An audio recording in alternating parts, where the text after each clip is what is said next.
So we'll just delve straight into our news review segment, the Daily Graphic Weekend Special.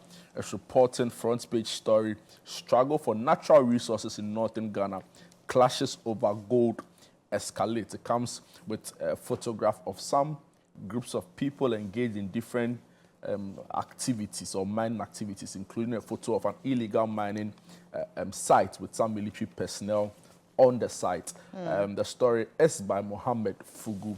And on the Mirror newspaper, interesting headline, it says, watch out for quacks in lab coats and stethoscopes.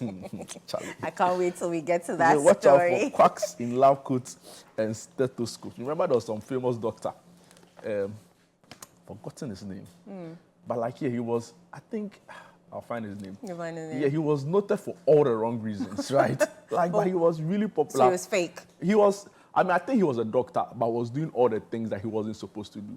Dr. Beckley. Beckley. I mean, he is an incredible star. And all the harrowing stories about him. Right. So there's a warning, watch out for quacks in lab coats and stethoscopes. Okay. And also on the front page, nobody should learn computer on Blackboard. This is coming in from Prof. Double. And also bookshelf rebirth, modern designs overtake traditional styles. On the back page of the Mirror's newspaper is the Mirror Sports with a headline and a personality profile of arguably the king of basketball right now, LeBron James. Yeah, Interesting. Yeah.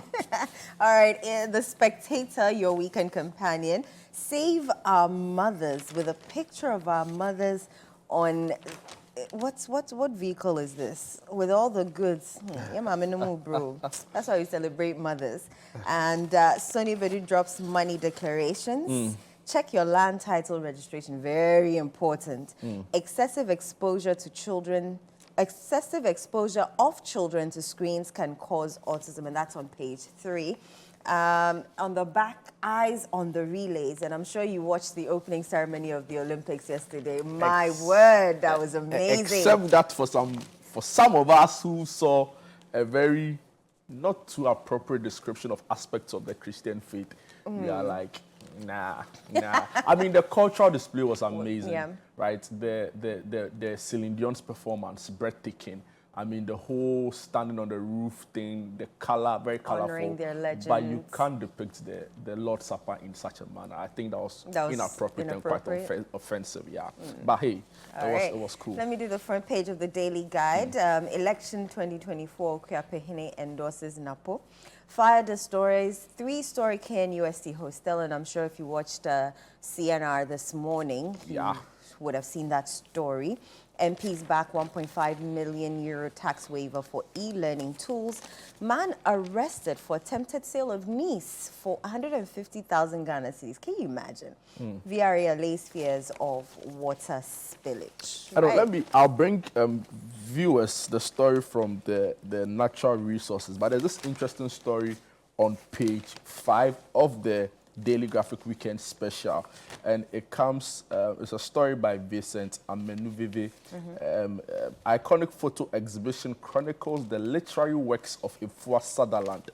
Wow, and if you grew up in a certain generation, the name rings a bell, especially in Accra, if you grew up in Accra, because the most famous children's park right opposite the National Theatre was named after this amazing institution of creative and literary work. So it comes with a photograph of the tourism minister, Andrew Ejapa-Mensah, paying his respects to the late Dr. Kwame Nkrumah after laying a wreath, and also a photograph of Emma Ofusua, who is the coordinator of the Ifua Sutherland Centenary Committee, who was explaining a point to Andrew Ejapa-Mensah, Minister of Tourism, and also the Tourism Authority CEO. Let me just take excerpts of the story. It says, a photo exhibition chronicling the historical account of the life and some of the literary works of renowned playwright and Pan-Africanist Ifua Theodora Sutherland has been unveiled at the Kwame Nkrumah Memorial Park in Accra, christened Mate Messi, and an Adinkra symbol in Akan. That means what I hear, I keep. The exhibition, which will extend to next week, attracted a number of patrons who thronged the park to commemorate the Emancipation Day celebration. Also displayed at the exhibition grounds was an honorary doctorate degree conferred on Afua Sutherland by the University of Ghana in 1991, as well as other field works.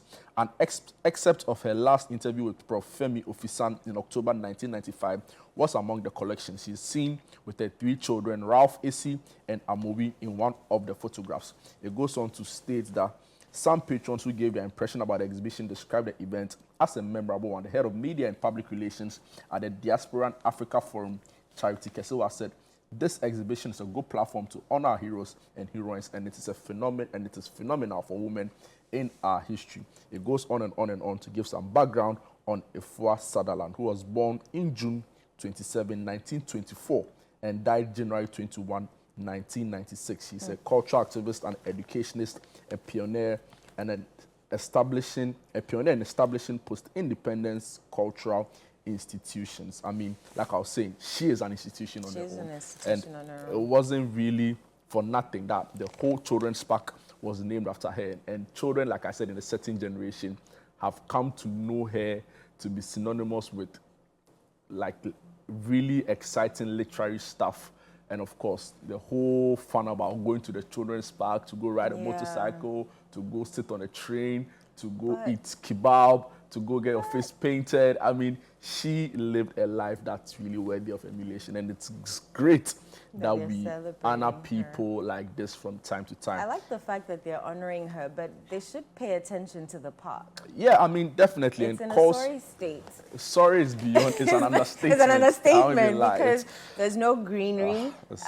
All the things that you're talking about are no longer there. Yeah, right. So one of the ways they can honor her legacy, aside this exciting photo exhibition, in my opinion, is to get the Children's Park back to its glory days. All right, let's do the Save Our Mothers, the middle page of The Spectator. And there's a picture, various pictures of traders on top of these little vehicles. I've forgotten the name of the vehicle. Let me see if you can remember. Oh, Aboso Kaimacho. Yes. Aboso Kaimacho. No, so because they don't want to pay exorbitant fares charged by, you know, the trotro drivers, they all pay for one Aboso Kai. And they sit all sit on the goods without seatbelts. Without all the implications that, you know. Unbelievable. And our roads too are not good. So imagine falling into a pothole and one of them falling off. That would be tragic. And it's a very short story, which I'm going to read. It says, "It is worrying how traders risk their lives on a daily basis, commuting from the marketplace to their trading points on top of their goods in vehicles. This is a very common sight on the Nsawam Road, Kasua Bojase, and many other areas near major markets. Like I said, to avoid the exorbitant fares charged by commercial drivers, these traders, mostly women, hire a vehicle together to cart their goods. And they sit dangerously on top of the goods and are chauffeured to their respective markets. In so doing, they put their lives at risk and, you know, no helmets, no seatbelts to protect them in case of any mishap." And one of the Spectator's photographers captured these various pictures of women sitting on top of their goods. So dangerous. It's so dangerous. I think it's time that some things need to be taken seriously. We're all going to them to go and buy, and if this is how they have to cart their goods to the market, then I don't know. It's always like that until something really tragic happens. Then we remember that there are laws to deal with some of these things. But you see police on our streets every single day. When you get to a stop, then they ask you something for the boys. But it's funny how they don't see these things, right? But they see every other thing. They're able to tell somebody doesn't have a traffic indicator, doesn't have the triangle, right? The triangle sign for when your car has an issue in their car. They're able to tell by just seeing the car, but they can't see some of these things happening on our streets. It's so unfortunate. Do you have any more stories? Yes, struggle for natural resources in northern Ghana. Clashes over gold escalate. Story by Mohammed Fugu in Nadoli. It comes along with a photograph of Dr. Chris Anab, who is an environmental and natural resource expert. Undoubtedly, northern Ghana is becoming a hub of mining activities with the discovery of mineral resources, particularly gold deposits in large quantities in many communities. However, the struggle for this natural resource is brewing seeming conflicts and misunderstandings in these areas. Already, some communities are bearing the brunt of this foreseen phenomenon. For instance, in the Upper West region, disputes over access and control over mining concessions have been raging on for some time now. Azuma Resources Limited, a prominent mining firm prospecting for gold in the area, finds itself embroiled in accusations of monopolizing mining concessions to the detriment of locals in the host communities. The situation is not different from that of the Upper East region, where L International Group, a mining firm operating in the area, continue to face off against illegal miners in violent clashes. The disturbances is said to be centered on the company's mining concessions, have not only resulted in fatalities, but has also heightened insecurity in the area. The story goes on and on and on about illegal miners still frustrating firms that are being given the legal permits to go about mining in the northern region, and it talks about the incessant clashes in the area. And I mean, you can get the Daily Graphic Weekend special for your reading pleasure, but it's quite an interesting read.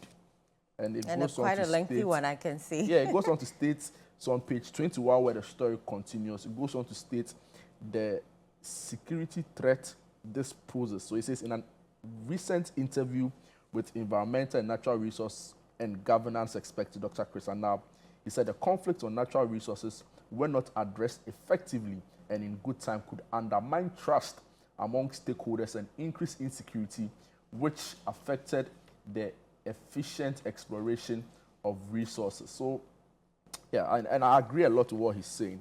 The point is that when there's not a proper environment, right, to ensure that these mining firms who have been given the necessary legal permits to undertake their business are supported and given that space and freedom of mind to go about their duty, what it does is that they always have to focus on preventing clashes, fighting off clashes, and how are they able to mine sustainably, right? Yeah. So it's a big issue, and of course the whole issue about illegal mining again.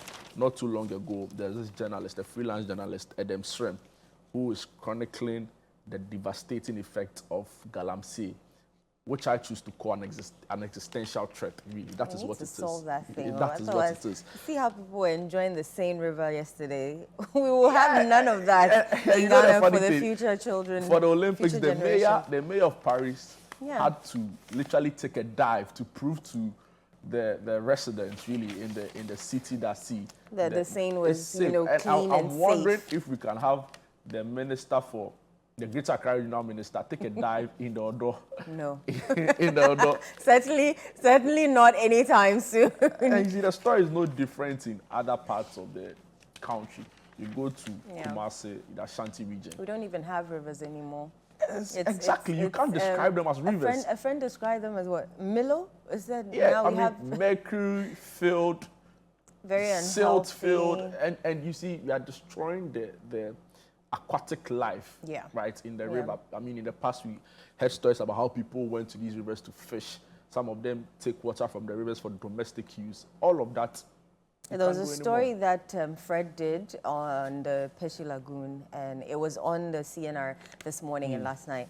And honestly, so the man that Fred met had been fishing or had been casting his net since morning, and you could count the number he had just caught, like 4 or 5 fish. How's he going to survive with that? He has 8 kids. It makes no sense. Yeah, he's 8 kids. Interestingly, right after the story about the clash for natural resources in northern Ghana, right next to it, there's also another story by Daniel Kenu, and he says mount pressure on government to halt galamsey. The story is coming from Professor Ochirefo, but the story is by Daniel Kenu. He says the former head of the Department of Sociology at the University of Ghana has bemoaned Ghana's failure to mount pressure on the government to halt illegal mining, commonly called galamsey, which has destroyed a number of water bodies, exactly what we are talking about, and forest reserves in the country. Reverend Professor Michael Perry Kweku Ochirefo said Ghanaians could take a cue from the Kenyan youth who registered their frustration with a series of protests at the passage of a new tax bill and pressed for its withdrawal. The story is from the Daily Graphic Weekend Special, page 13. It goes on to say, delivering his inaugural lecture as a full professor at the Great Hall of the university in Accra last Thursday, Professor Otroko said, think about this in relation to social movement of mass mobilization of the youth, like what happened in Kenya, forcing the president to rescind his decision to assent a bill passed by parliament. In the same vein, one could compare such mobilization to the inability of Ghanaians to put pressure on government to end galamsey. In all of these, it is the individual or his biography that is at the center of social action, the academician and Catholic priest said. I mean, I disagree with him slightly because we saw the Stop Galamsey Now protest by CTFM and demonstration. Right? We went to the street, we put pressure on government. The president came out to say he was putting his presidency on the line. It's just the clear lack of political will. If you look at some of the reports and researches that have come, it looks like the situation is not going to get any better heading into an election year, because when you touch it, what it means is that it will translate in the votes, and you can see. So areas where there were attempts at resisting illegal mining, it reflected in the parliamentary polls, and people lost their seats. So I think both parties have come to the conclusion that, hey, we are not going to do this because it affects our electoral fortunes. Well, we said he was putting his presidency on the line. We should have held him accountable because nothing. I think the media came out. We had a whole coalition of media against illegal mining, led by the former Daily Graphic head in Kenashigbe, who is now Telco Chamber CEO. I mean, there was a unified force. Yeah, we pushed for it, but like I'm saying, the buck stops with the presidency and with government. So if it's still persisting, it means that it's government who. And see, somebody said this. They say government has the political will to curb anything it wants to curb and address anything. So when you see it persisting, then it's clearly the lack of political will. So I agree, we need to still mount pressure on government. We still need to call government out on their shortcomings and their failings. We still need to speak on the issues. But it is also a case that we have a leadership that is sort of tone deaf to some of these issues you are raising, and it won't get better. What we need is a leader who, against all odds, can stand up for his conviction and stand up for what he believes is right, irrespective of whether it would cost him some electoral fortunes in an election. But hey, I mean, I think the call coming in from Prof. Otrefo is spot on, and it's a right call. Let's go back to the Spectator. A number of stories have caught my attention. Excessive exposure of children to screens can cause autism. So, you know, some parents, they're exhausted and then they just go and watch TV. It can cause autism, so be warned. It was at a workshop, so she's advising parents to have rather personal interactions with their kids and not to use the screen to parent their children. There's also a story here, cancer cases among teachers on the rise. Ghana National Association of Teachers, they're raising concerns.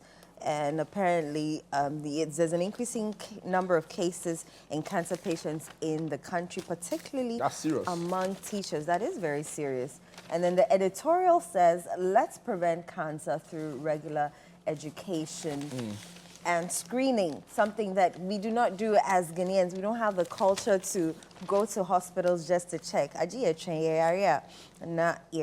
another story here. GHS asks to adopt pregnant man initiative to reduce maternal mortality. Essentially, all the story is saying is that they want the GHS to scale up the pregnant man initiative in all regions to ensure that men are well educated to provide the right assistance to their pregnant wives. And I know you know why I'm reviewing this story. So yes, if you joined us last week on Sunday breakfast, we spoke a little about first-time mothers who, you know, first time, what do they do? How do the men support them? And that they are able to talk to their children. Yes, and you didn't know that, and so that's why I'm raising this story. Very interesting. Not clear, but we'll let it slide. Don't worry, we'll go back to that story, you know, that topic again, so that you can get more clarification. I know you're not certain. And there's a group here who's pledging to eradicate menstrual poverty in Volta region by 2030. Let me go to the back page, because the Ghana relay team, eyes on the relay, Spectator Sports, a number of team in the Olympics. There's Rosa Mwenimwa Yebwa, Benjamin Azamati, Joseph Paul Amwa, Ibrahim Fuseni, Abdul Rashid Saminu. These guys are representing Ghana in these guys are representing Ghana in the Paris I just have a Olympics. feeling that this might be the year. I don't know. That we bring gold in the relays? In the relays or even in the 200 meters. I think I have some confidence in Joe Paul. I mean, on the background of the All-African Games, I mean, I was in the stadium for that final Joe Paul race, and my oh my. And you just get the sense that as Amati coming into this competition, he knows that he didn't really put off his best at the African Games, right? So maybe it's redemption. And I think he knows that he's top. He's up there, right? He just needs that little spark to finish. Of course, yeah, he's coming against the best. But I just think somehow, this might be Ghana's moment. I don't know. It's a hope and it's a wish. We can only hope. I can also feel it. So let me just also state that. It's interesting. We can only hope. Page 3 of the Mirror newspaper. Watch out for quacks in lab coats and stethoscopes. Health professionals warn. Story by Ifia Akese, the medical director of the medical affairs at the Kolebu Teaching Hospital in Accra, Dr. Frank Owusu-Setre, has warned the public not to seek medical advice and treatment from persons who are not trained to offer such. He said he was particularly worried about the proliferation of quacks parading as doctors in the media space. These people have stethoscopes around their necks and are referred to as doctors. If you listen to them, you realize you have no idea. They have no idea about health or medicine. For some of their utterances, a simple Google check will tell you this is not right. Yet they continue to spew these on national television daily. And these things, when they go unchallenged for a long time, become facts, in quotes. No wonder people are hooked to them and patronizing their products and services, he told the Mirror in an interview on Thursday. And the story goes on to say, for decades, quack health professionals and people posing as herbalists have sold medicine and recommended treatment for different health conditions. The most common drug peddlers are those who ply their trade in buses and at lorry stations selling different things and described as local herbs and imported medicines which cure almost every disease. In recent years, the trends of some of these self-styled experts is wearing white lab coats and stethoscopes, posing as health professionals.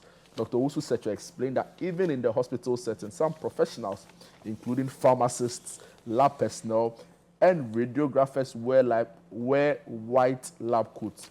Also, all those stethoscopes are commonly used by physicians and nurses. Having one did not qualify an untrained person to give treatment. He goes on to say, even outside the hospital, mechanics have stethoscopes they use to listen to the sound of a car and engine. These days, it is common to see school children wearing stethoscopes during career day. Anybody at all can buy one and wear it, he said. But I think the call is in the right direction. I mean, not too long ago on Sunday breakfast, we were discussing something similar where you sit in the public transport, the trotro, then somebody from God knows where walks in like he's boarding the trotro with you. Then 3 minutes into the ride, he stands up. Then he now starts selling all sorts of... one drug for 10 different diseases. And he will make sales in the bar. And the other point is that if it wasn't a profitable venture or a seemingly profitable venture, they wouldn't be doing it. So the point is that who are they checking? And now they are bold enough to take it to national television, right? So you're scanning through your TV, then you see somebody selling some medication, claiming that it solves, and you're wondering, how are we allowing this as a people? So, yeah, I mean, the FDA, the Standards Authority, I've seen people make calls, say, so for example, the way the GRA has a task force, right? Yeah. That the law permits them to make arrests and stuff. Maybe for some of these institutions or authorities mandated to address counterfeits in our system, maybe we should start paying attention to it and see how we can go after these people. Because, see, they are selling all sorts of things. They are making people drink all sorts of things. People are applying all sorts of things. And you are wondering why such a serious menace like this is still allowed to go on for this long. It's totally unacceptable. All right. So the middle page of Daily Guide has Dr. Likey. I'm not bigger than anyone. That's what he's saying. So comedian, a.k.a. Ebenezer, widely known as Dr. Likey has emphasized the significance of humility in his interactions and career. Speaking about his approach to fame and success, Dr. Likey shared that he does not view himself as superior to anyone. I try my best to be humble and relate well to everyone that comes my way. I don't see myself as bigger than anyone. Whoever I meet can give me an opportunity, so that is why I humble myself, he stated. He also highlighted the importance of humility among his team, encouraging them to remain grounded. I told my boys to also learn to humble themselves because that is how they can go far. You should always be aware that the people are the ones that made you. Without them, you are nobody, he said. He acknowledged the support of his audience, noting their critical role in his success. They buy data to watch you, so any chance you get to avail yourself to the people, respect them and ensure that you do not feel superior to them, he advised. And I watched one of his skits where they call it, he was looking for his bestie. And people were like, why are you so invested in this bestie of yours? And it's a female, and he couldn't find her, and he kept going around the whole area, bestie, bestie. He gives great laughs, so yes. Dr. Likey is a character. I mean, I have not seen much of his skits, but I mean, the ones I've seen are the ones where he had this sort of Jama session, right? So he comes along with Kojo Menu, and like they are doing this Afro-Christian Jama session, and it was quite an interesting watch. On page 10 of the same daily guide, it says, Big Brother Niger kicks off Sunday. And I know some people in the newsroom who will be excited about this because the organizers of Africa's most loved reality TV show, Big Brother Niger, they have announced that the show will return for its 9th season on Sunday, July 28, 2024. So audiences can look forward to an electrifying twist for the first time ever. They say the contestants will be entering the game as pairs, setting the stage for unprecedented alliances and thrilling competition. That's something it's another that season a lot of of people will be seeing excited. weird names, people emotional about people they've never met. Never met. People all excited about what somebody did on camera, a little peck here. Oh, I mean, it's crazy. And you see, you'll be on Twitter and you'll be seeing people tweet. So, like, for example, Sharon. Then you, like, and you have no idea who Sharon is. But the person is a contestant. But like, she's number one on the trend. And like, for me, it's the palpable excitement it brings to people. Yeah. And is there a Ghanaian on this year?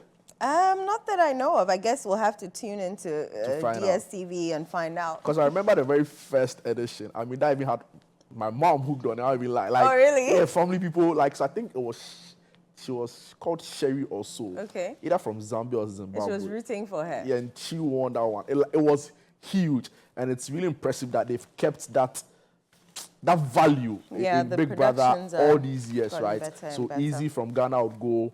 DKV would go from Ghana, Kweku Black and all of these guys would also do representing Ghana. Sammy B also represent. I think Sammy B represented Ghana in the very first edition. But I know it's interesting. Let me take you to the back page of the Daily Graphic newspaper. Just some sports news because, yeah, why not? Olympics is starting. But for para-athletes in Ghana. Is it our para-athletes? Yeah, it's a different, complete story. So, Daily Graphic, the very back page, headline story by Maurice Kwamsa says, para-athlete scandal sparks urgent calls for reform. So, yeah, that's the back page story on the Daily Graphic newspaper. It's interesting because, like we've been saying all through the week, we definitely need reforms in the way we've been handling the Paralympic team and para-athletes in general in Ghana. But, so, okay, yeah, on page 13, we already brought you the story from the Mirror. The Mirror, page 13. Okay, let's see what's in here for us. How does... Interesting. So, bookshelf rebate. Okay, do you have a bookshelf at home? A bookshelf? Yeah, I do. Wow. Yeah, because I love to read. So But it's not full yet, so I have more reading to do, apparently. Wow. What do they mean by a rebirth? So I think Or is it because we're now addicted to our tablets and so I our think phones? I think it's about the new styles, right? So some really impressive designs by which people are trying to get their stuff done. Anyway, it's interesting. By the way, let me just bring you this story because as media people, it's important.